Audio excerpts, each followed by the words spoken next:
It's the Evan edition. The Evan edition. The Evan edition. The Evan edition. It's the Evan edition. The Evan edition. The Evan edition. The Evan edition. It's the Evan edition.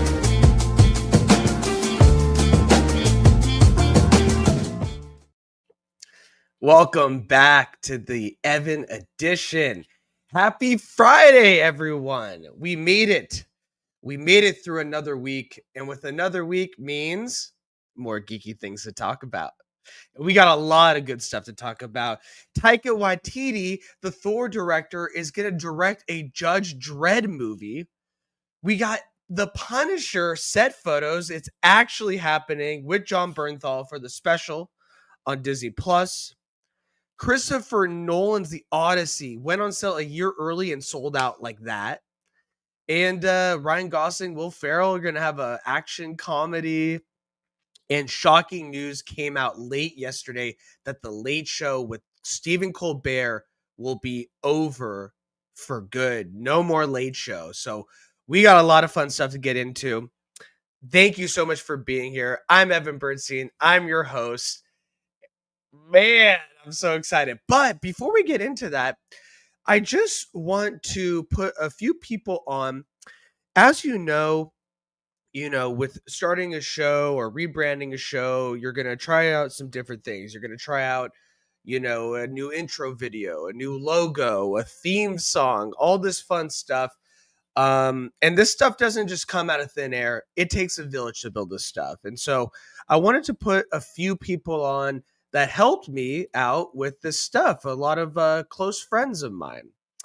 And so first, I just want you guys to know about who designed my logo. You can reach them at carissagarcia.com or at Carissa Arts on their Instagram. They do graphic design. They went to school for it. They are a fantastic artist. So I highly recommend them. Reach out for any of your graphic design needs. And check out my logo. I think they did a great design, and I gave them a lot of good ideas, and they brought my image to life of what I had in my mind in such a fantastic way. So I cannot highly recommend her enough. CarissaGarcia.com or at Carissa Arts. On to the next one.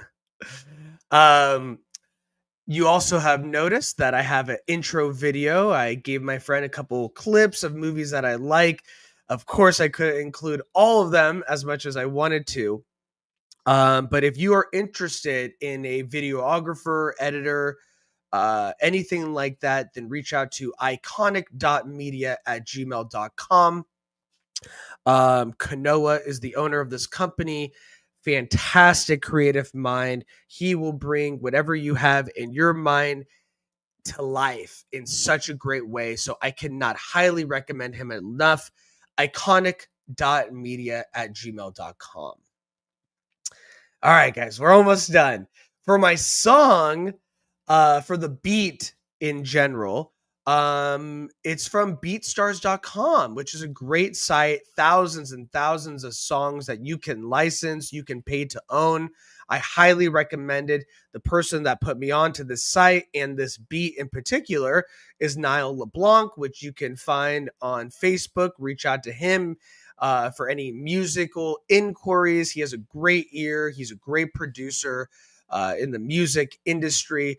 And I highly recommend him. And also this website, I highly recommend it. There's a lot of great beats on there. So definitely check it out. All right, guys. Now that we're done putting all my friends on that help me with all this fantastic stuff, I want to get into the fun stuff that's going on in Hollywood, where dreams come true. So let's start with this. Woo! We got some fun stuff. So, as I said before, Taika Waititi, the director of Thor: Love and Thunder, one of the best films. No, not one of the best, but Thor: Ragnarok, one of the best MCU films that has come out of the 36 MCU films. Not only that, he won an Oscar for writing for Jojo Rabbit, Fantastic film if you have not seen it.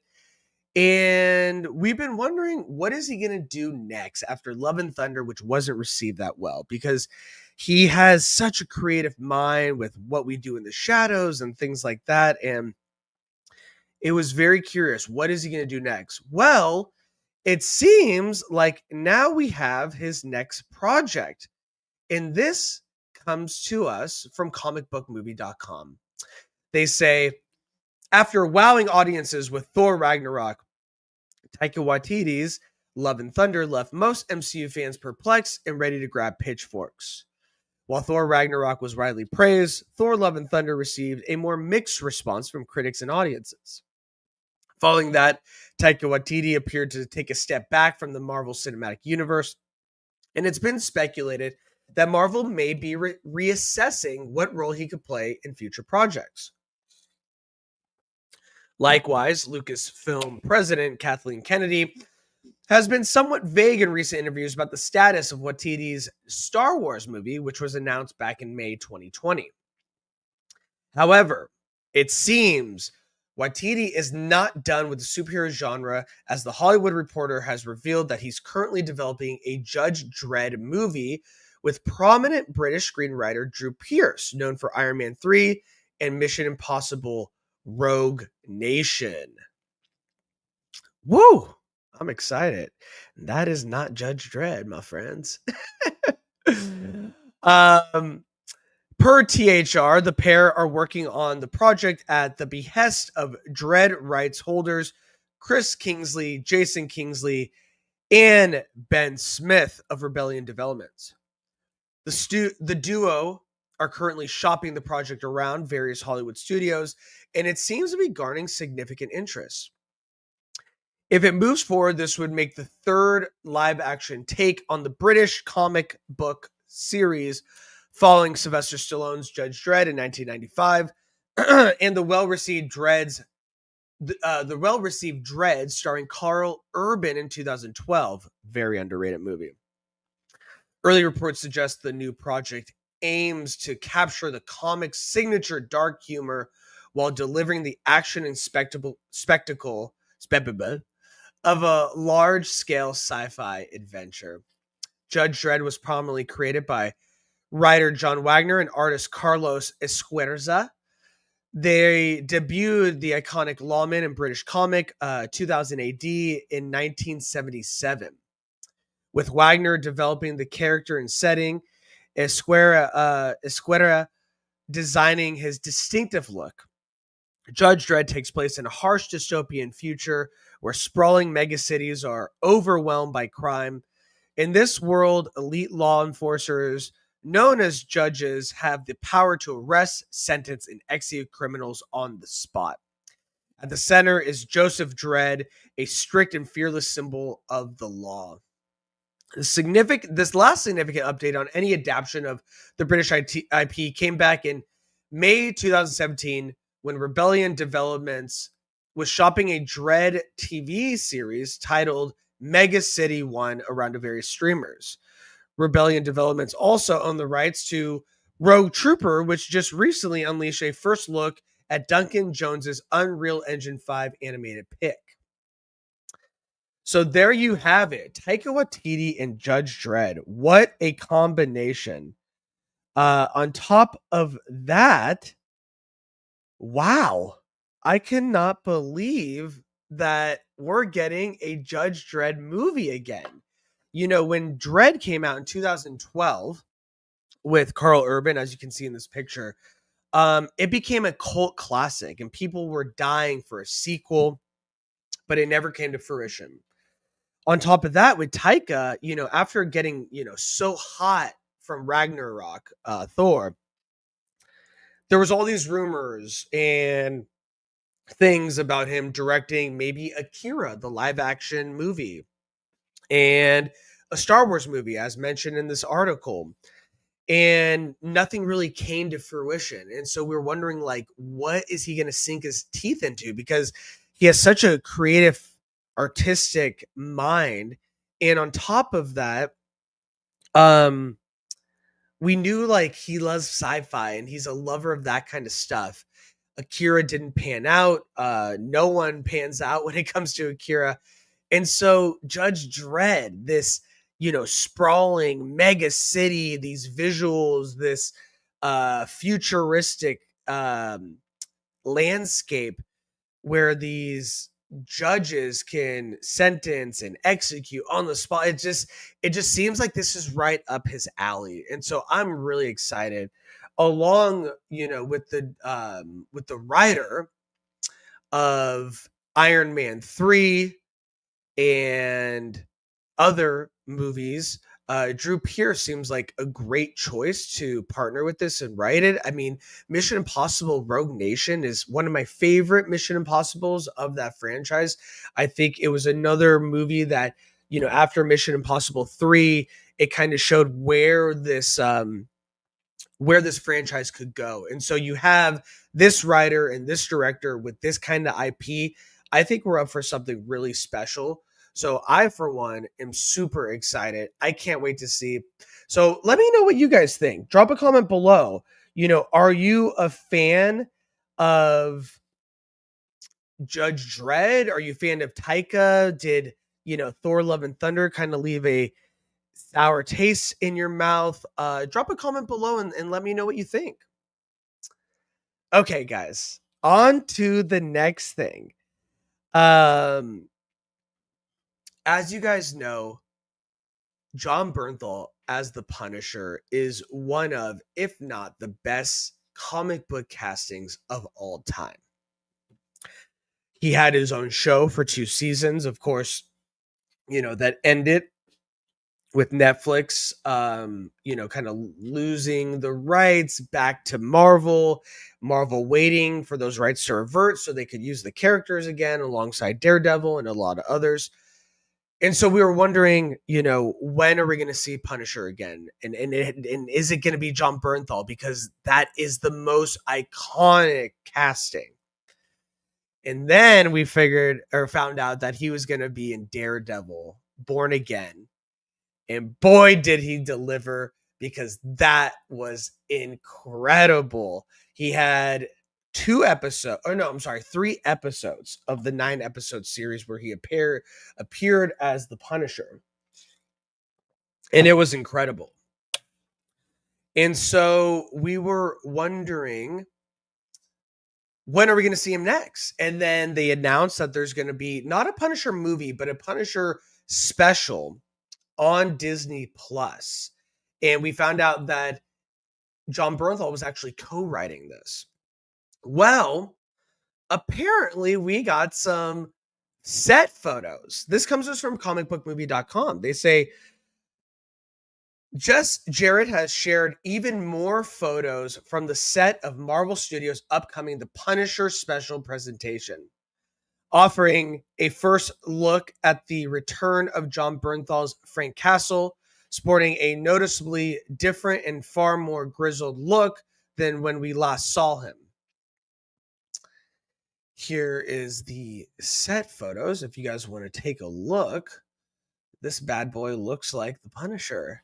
Last we saw Frank Castle, he had escaped the Kingpin's makeshift prison and was presumably on the run following the implementation of Fisk's anti-vigilante mandate. While rumors suggest he may appear in the recently wrapped 2nd season of Daredevil Born Again, set to stream in March 2026, nothing has been officially confirmed, so there's a decent chance that the upcoming special presentation could be where we catch up with him next. And one thing's clear, time hasn't been too kind to Frank. Again. The latest photos show Bernthal with a long beard looking a bit worse for the wear and seemingly keeping a low profile while he's likely staking out a suspicious location. It also raises the question of whether the special presentation might overlap with the events of Born Again Season 2, since Castle is still seemingly on the run. Earlier today, said photos surfaced that all but confirmed the specials presentation lead villain as Isabella Ma Nucci, one of Castle's most formidable foes from the comics.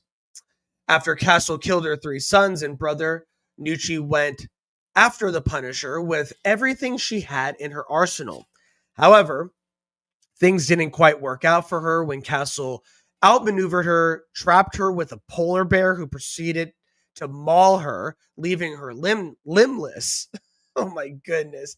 There's a lot more history that goes into it, but that's what it seems likely that this will be the main villain, a female villain, which I think is really cool. Another mob type story.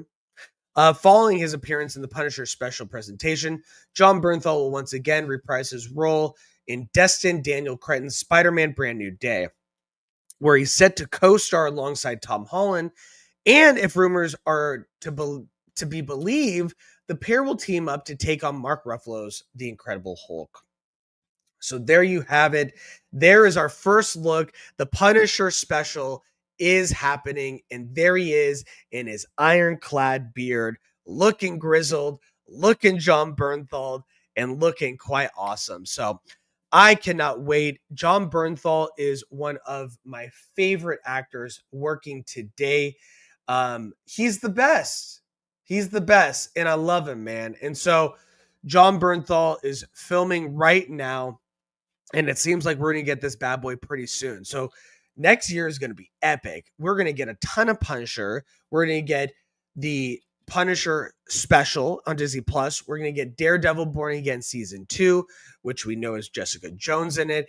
And we're going to get and then we're going to get Spider-Man Brand New Day with Punisher appearing in that as well. So what a great time to be a Punisher fan, to be a John Bernthal fan, and to be a comic book fan in general. These are such exciting things. And to see that it's actually filming every time, the Punisher is down on his luck, he has his beard grown out again. It seems like he likes to hide behind this beard. When he's down and out, when he's feeling depressed, he grows out the beard and hides behind it. And I think a lot of people can relate. A lot of people were hiding behind a beard, myself included, depressed during COVID. So it's definitely something that people do, but I really think it's a great way to show where Frank is at in his journey. When the beard's out, when the hood is up, he wants to hide. He doesn't want to be seen. He doesn't care about what he looks like. And then when he goes into fight mode, the beard's gone. He's looking jacked. He's ready to go. So I'm so excited. These first looks from Jess Jarrett are awesome. He's looking like he's having a hell of a time starting to film already. And then the teases of the villain, I think, are really exciting. Isabella Noci, a female villain for Punisher we have not seen before. So that makes me very excited as well. So let me know what you guys think. Are you excited for the Punisher special on Disney Plus? I keep wanting to call it a movie, but it's not really a movie. And do these set photos give you, a bit more excitement to know that it's actually happening, it's actually coming? Drop a comment below. Let me know what you think. Be a part of the conversation with me, brother. I want you here, okay? All right, on to the next. As you know, Christopher Nolan, man, one of the best and hottest directors of all time. Not only did he have Barbenheimer, which reached almost $1 billion because of this awesome theater thing with Barbie and Oppenheimer coming out at the same time, being drastically different, but getting people into the theaters. Not only did he have that, he's had hit after hit after hit, and it's become an event to see a Christopher Nolan movie. Well, it seems like this event is getting even crazier because, as reported on earlier this week, Christopher Nolan's The Odyssey was going to go on sale a year early for tickets for IMAX 70 millimeter. And boy, did those tickets sell out quickly. Let's talk about it. This comes to us from The Hollywood Reporter. They say a full year before the release of Christopher Nolan's epic The Odyssey, tickets went on sale to see the Universal event pick film in IMAX 70 millimeter film. the filmmaker's preferred format, at 25 or 26 locations over the July 17 to 19 weekend next year. Oh, no, on sale this year. For next year, in addition to Thursday's afternoon screenings on July 16th. Nolan's take on the classic Greek myth, starring Matt Damon as the eternal hero Odysseus. Woo! And he is looking eternal as well. Look at this bad boy. It's being entirely shot on IMAX film cameras, a first for commercial feature. IMAX officially announced the special offer on its social feed at midnight Thursday, Eastern Standard Time. Within an hour, 95% of seats were snapped up, according to exposition sources, repping about a total of $1.5 million in sales, despite a relatively small pool of seats. As the night and day unfolded, there were reports of tickets being resold on eBay and other sites for anywhere between $300 and $400, compared to an average retail price of $25 to $28, said one source. By all accounts, it's the first time in history that tickets have gone on sale a year before a film's opening. The title is a follow-up to Nolan's Oscar-winning Oppenheimer, which did huge business in IMAX theaters. There are roughly 16 IMAX sites in the US that are part of the offerings as of now.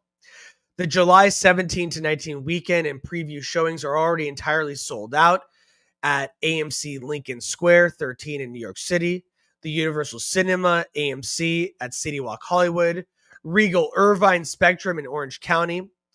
Elsewhere in California, 70 millimeter seats are sold out or almost gone at IMAX locations in San Francisco, Dublin, and Ontario. This is crazy, man. IMAX screens ponied up more than 190 million of Oppenheimer's total global gross of 975.8 million, or 20% to be exact. The Odyssey has a net budget of 250 million, which will make it the most expensive film in Nolan's career. The improbable blockbuster success of the atomic energy behind Oppenheimer proved yet again why Nolan is one of the few directors who can reliably deliver an all-audience event film. The Odyssey's epic scope and A-list cast should prove a major draw. Look at this cast. In addition to Matt Damon, we got Tom Holland, Anne Hathaway, John Bernthal, who's working a ton, Anne Hathaway. They put in here twice. Zendaya, Lupita Nyong'o, Robert Pattinson, Charlize Theron, Mia Goth. This thing goes on and on and on. The first teaser trailer for Nolan's event pick debuted exclusively in theaters in front of Universal's Jurassic World Rebirth, which opened over the 4th of July weekend. Wow. And the teaser did leak online. I did see it, and it's awesome. It's John Bernthal basically talking to Tom Holland about how Odysseus is this, crazy, talked about mythic person who went disappeared a long time ago, and it's a really quick thing, but it is really awesome. And so there you have it. Nolan is so hot that his films are going on sale a year early, select theaters of course, but sold out quickly, are being resold on eBay upwards of $300 and $400, and made already $1.5 million, which is more than some movies make their whole box office run. So Christopher Nolan, man, it's insane to see that he turned into, from the Dark Knight trilogy to what it is today, this on-demand special event director that is kind of a director for all ages. I mean, he made a biopic about a scientist with a bomb exciting and huge, almost $1 billion film. And now the Sword and Sandals epic, which doesn't do extremely well in the theaters. I mean, Gladiator 2 did okay, but that had the heat from just iconic Gladiator 1 film. This bad boy is already selling out tickets, the tickets that it has a year in advance. So that is incredible.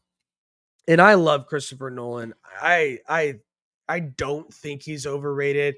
Usually, when a director is overhyped and there's all this stuff about him and Barbieheimer of it all, people kind of are like get over it or get tired of it, or it's the cool thing to hate on him because he's the hot director. I don't see that happening here. The dude knows how to make great films, and he's going to keep doing this. And I really think the Odyssey is his like magnum opus. I think it's going to win all the awards. So stay tuned. I didn't get my tickets. It sold out too quickly, but there will be a ton of tickets when the movie comes out next summer. So let me know what you guys think. Are you excited for the Odyssey? What do you think about this bad boy selling out instantly, being available a year in advance? So many crazy things, so many firsts, and then also being shot entirely on IMAX, which I think is incredible. Drop a comment below and let me know what you think. All right, guys. This news came out about a day ago, and I was really surprised. I was surprised in the sense because Ryan Gosling, he's known for these iconic films like Drive and La La Land, and a lot of bangers for awards. And not a lot for comedy. And this is a funny dude. If you guys don't remember, in 2016, him and Russell Crowe came out with The Nice Guys, and that bad boy was so good, but nobody went to see it. And I wanted a Nice Guys sequel because this thing was so funny and so iconic. And then this news came out a day ago where he was going to star in a film called The Tough Guys. And I was like, oh my God, Nice Guys 2? Tough Guys? Like, let's do it. This sounds awesome. Well, that wasn't the case, my friends, because this is a new action comedy with Ryan Gosling and Will Ferrell. Not my Nice Guys sequel that I thought. And I'm very sad, my friends. I'm very sad, Sam. Where's my dog? I need my dog when I'm sad. This comes to us from Deadline. Originating as a spec script from writer Daniel Gold, the story follows two henchmen who are tired of being disposable and break free from the criminal underworld, rewriting the rules as they build a new life on their own terms. We're told Gosling and Jesse Henderson are in talks to produce through Open Invite Entertainment, which has a first look deal with Amazon MGM Studios. Farrell and Jessica Elbaum are in talks to produce for Gloria Sanchez Productions and a bunch of other people. No word yet on who's directing. Next to be seen in Amazon MGM's Project Hail Mary, Barbie star Gosling also has Star Wars Starfighter coming up. Coming off You're Cordially Invited at Amazon MGM, Farrell's upcoming slate includes Judgment Day at Amazon, Street Justice for 20th and TV, and the TV series Golf at Netflix. Sounds like Stick. Gold is a Toronto-born writer and producer, best known for his work on all 7 seasons of the international Emmy-nominated Netflix CBC comedy Workin' Moms. I love Workin' Moms, where he rose through the ranks and most recently served as supervising producer. In addition to writing, he was also an on-set producer throughout the show's run, playing a key role in shaping its voice and execution. So there you have it. The writer and producer from Workin' Moms with Ryan Gosling and Will Ferrell in an action comedy called Tough Guys for Amazon. A lot of great pieces, a lot of great artists. Not my Nice Guys sequel, which I'm a little disappointed. I'm a little sad, my friends, but Gosling is such a funny guy. I mean, The Fall Guy was a very good movie that didn't get the audience it deserved because it was really fun. He's a really funny guy. On top of that, Will Ferrell, one of the best comedic actors of all time, put him together. What do you get? Bippity boppity bill. You guys heard that? Remember that? Old school Cinderella shit. So there you have it. Two huge actors, working moms who one of the underrated comedies of this generation, I think. I think it was fantastic. My wife and I watched all 7 seasons, loved every minute of it. If you guys have not seen Working Moms, definitely check it out. Really easy Canadian comedy to watch, really fun, really funny, great actors, great comedic chops in it. So I highly recommend it. But using that kind of writing with these two in a big blockbuster action comedy for Amazon, I think it's a great combination. So I'm really excited. Let me know what you guys think. Do you think this is the next great comedy duo? Are you excited? Have you seen Working Moms? Do you like that show? Are you interested in watching it because of my recommendation, brother? Check it out. I really think it's a great comedy, and I think you guys would like it. So drop a comment below. Share your thoughts. All right, guys, we're going to wrap up with one more thing. The Late Show is over. Colbert said it's done, it's canceled, and it ain't coming back, even with a different host. And I was shocked. I was extremely shocked. As you know, there was this, Trump suing CBS and winning in a settlement. There's rumblings that could be the case. They're saying that it's a financial reason and the TV landscape has changed so much. But with all that being said, the Late Show is over. This comes to us from the Hollywood Reporter. In a surprise announcement Thursday, CBS and the Late Show host Stephen Colbert said the show will come to an end in May 2026. Colbert told the show's live audience, during the taping of Thursday's show at the Ed Sullivan Theater in New York. In a statement, CBS said the cancellation was purely a financial decision made in a declining linear TV landscape. The end of the Late Show at the end of 25-26 season will leave CBS without a late night presence for the first time since 1993, when David Letterman moved from NBC to launch the Late Show. Colbert took over the show in 2015 and has been a constant ratings leader among the network 11:35 p.m. shows for much of that time. The announcement also comes as CBS parent company Paramount Global is hoping to close a merger with Skydance in the next few months. The company recently settled a lawsuit filed last year by Donald Trump before he was elected to a second term as president over a 60 Minutes interview with Trump's election opponent, Kamala Harris. The settlement is widely seen as helping the merger's chance for approval by the FCC under the Trump administration, in which Colbert criticized upon his return from a hiatus earlier this week. In a statement, CBS said that wasn't a factor in the decision.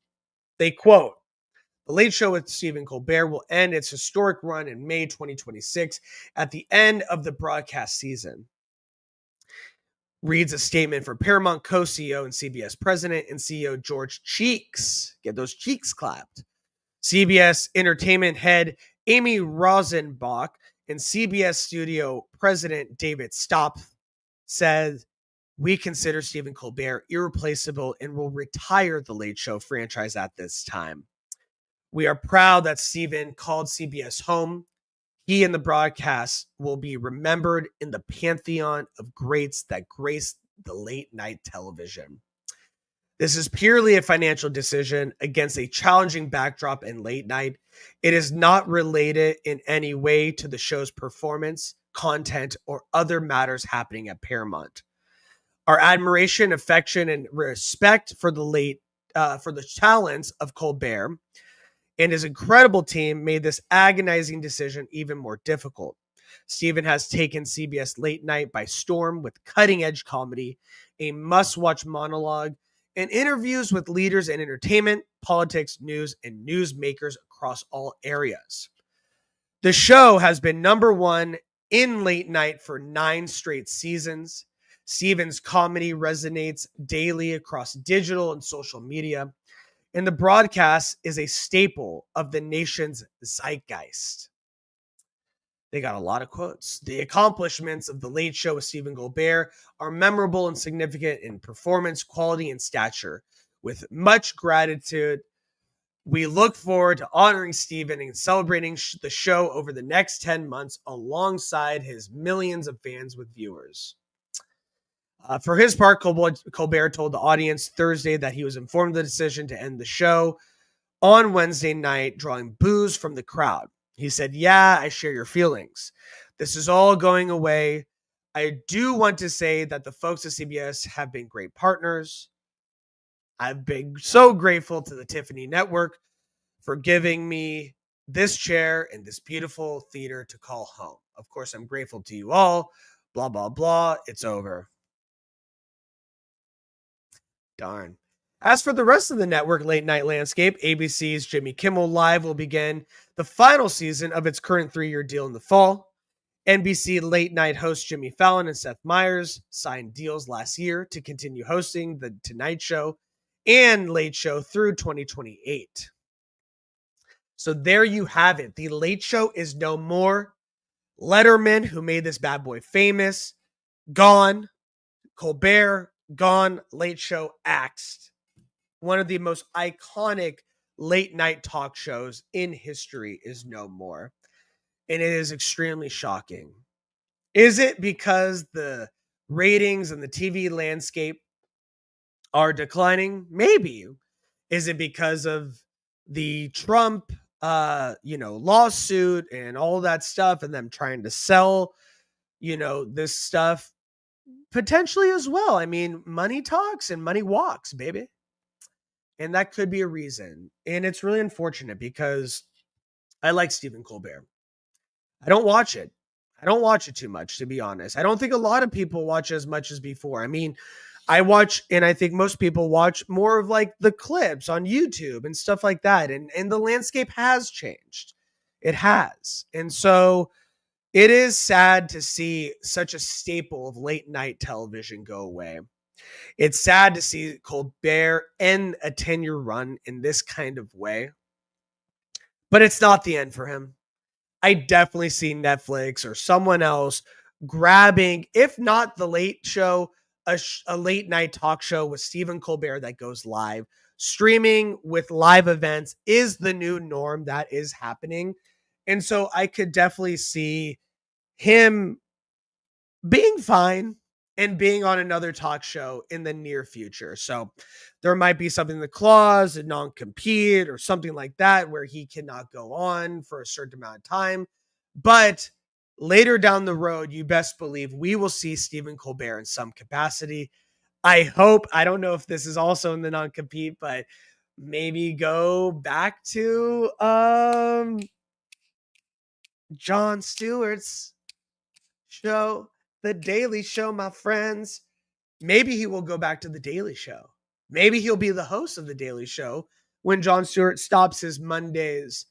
That could be something very cool and very, very beautiful, full circle moment. So there's a lot of potential, but the shock of this coming out on the heels of all this other stuff happening with the network, it is pretty crazy to hear about. And it's sad to see such a storied, iconic late night show going away. So there you have it. Let me know what you guys think. Were you a fan of The Late Show? Were you a fan of Stephen Colbert? Are you sad to see this iconic talk show going away completely? It is extremely shocking the way the news came out. So definitely let me know what you think. All right, guys, we are going to wrap up. And so without further ado, here is a little bit of rundown. It's being reported that they are going to be re-releasing Spider-Man in theaters. So I am super excited. Spider-Man 2 will be released in theaters on September 27th. Get excited about that, my friends. On top of that, Barbie animated feature is in the works from Illumination and Mattel Studios. Captain Planet live action series is in the works at Netflix with Berlanti Productions. So there's some fun stuff coming out. On top of that, it's being reported that the script for the Bane and Deathstroke movie has been submitted, with casting to begin soon. Director Matthew Orton has submitted the script to James Gunn and Peter Safran. And so we're going to hear some casting with some iconic characters. So yeah, let me know what you think. On top of that, Harry Potter HBO show building real school alongside Hogwarts with space up to 600 capacity. There's so many stuff going on. Rebecca Romaine says, reprising her role as Mystique in Avengers Doomsday has been surreal. So there's some fun stuff going on. And then we got the Mole Man picture. So check out my Instagram at the Evan Edition. Check out my TikTok for some great trailer watches. We watched the Tron Ares trailer. We watched the Mortal Kombat 2 trailer. We watched the Stranger Things season 5 trailer. They're doing great on TikTok. Go check it out at the Evan Edition. And check out the X. The X is a little bit quiet. I'm not as much on there, but our Threads is doing a lot better. So check out the socials at the Evan Edition. Stay tuned for more. There's so much good stuff coming out. We are in the midst of summer.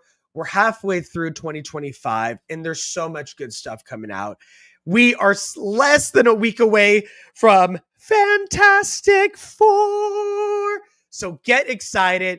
Stay tuned for more and be here for the journey. Comment below, be a part of the community because I love talking to you guys. So stay tuned. We're going to do more live shows so you guys can comment live, be a part of the journey. And that will do it for the show today. Have a great weekend. Go to the theaters. Be safe. And we will see you guys next time. Take care, my friends. I get to meet my niece this weekend, and I am so excited. Shout out Jordan and Amanda. I cannot wait to see you. I cannot wait to see my niece.